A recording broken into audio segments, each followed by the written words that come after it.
Good morning, happy Monday, and welcome to the Monday Morning Pep Talk. In this week's installment, we're going to dig into I feel guilty. And as I was reflecting on this topic of guilt, I realized this needs to be a two-parter. In this week's installment, we're going to dig into guilt as a caretaker. So whether you're taking care of a child, a family member, a parent, a friend, we're going to explore the feeling of guilt when we decide to spend time at work over spending time in that caretaker role. This came up for us when our daughter Antonia was born about a year and a half ago, and I'll get a little bit more into our experience in a minute. But the problem here is usually that guilt comes from us judging ourselves. And what we found was the judgment of ourselves was around what we were supposed to do. We saw families that stayed home with their children, and we were like, oh, this is what we're supposed to do. So if you have this problem, that is how it may show up. You judging yourself for choosing to spend time at work over choosing to spend time with that person that you're caring for. So let's talk about some positive reframes here.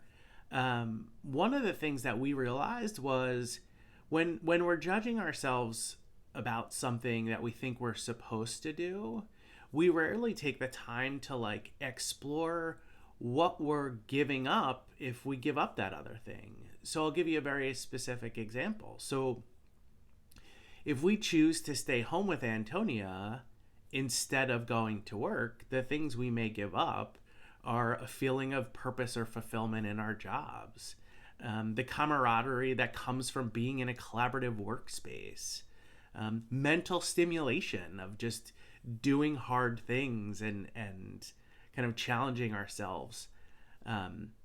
So as you're reframing this guilt, look at, all right, if I decide to spend time at work as opposed to spending time at home or with this person, what am I getting from that experience and what am I giving up? And then explore the other side of it. Say if I choose to stay home all the time, what am I gaining? In our case, that would have been more time with Antonia, but what am I giving up? And those are some of those things we talked about. So here's how we ended up handling it. We actually decided that we were going to run a test. So for 1 month, a couple days a week, Adrian stayed home with Antonia, and I went to work, and then a couple other days of the week, Adrian worked and I stayed home with Antonia. And we learned a lot during that time. We learned it was very hard to try to get work done while we were watching her, which was us really exploring hey, can you take care of a kid and work at the same time? And at that age, we realized the answer was no. The other thing that we realized was it was hard for us to kind of structure a full day for Antonia, at least kind of based in, hey, what does a child need at this phase? What should we be exposing her to? So it felt really hard to do that. So what ended up happening was a month later, after we ran our experiment, we said we really would like to put Antonia in daycare so she has more structure, so she has more socialization with other students. But the moral of this story is there is no right or wrong in these situations. It really comes down to what you want, not what you're supposed to do. So what are some actions we can take if you're dealing with this week? The first thing is always show yourself some grace and compassion. These are hard decisions, and they don't come easily sometimes. So just give yourself some grace if you're going through this.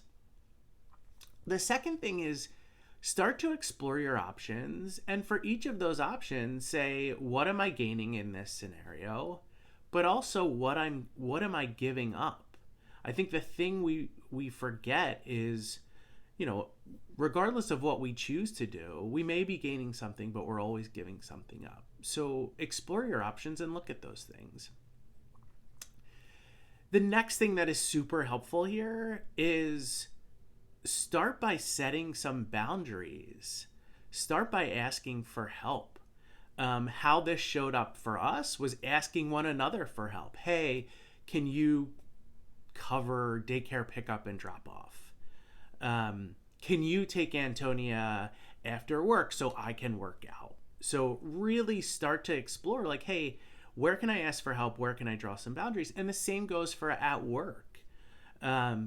Adrian did a great job of saying, hey, I'm going to need to work from home a couple days a week initially.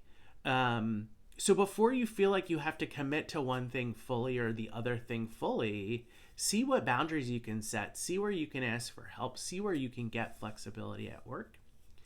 And then the final thing, test it out. These are big decisions, and sometimes we feel like we need to make the big decision first.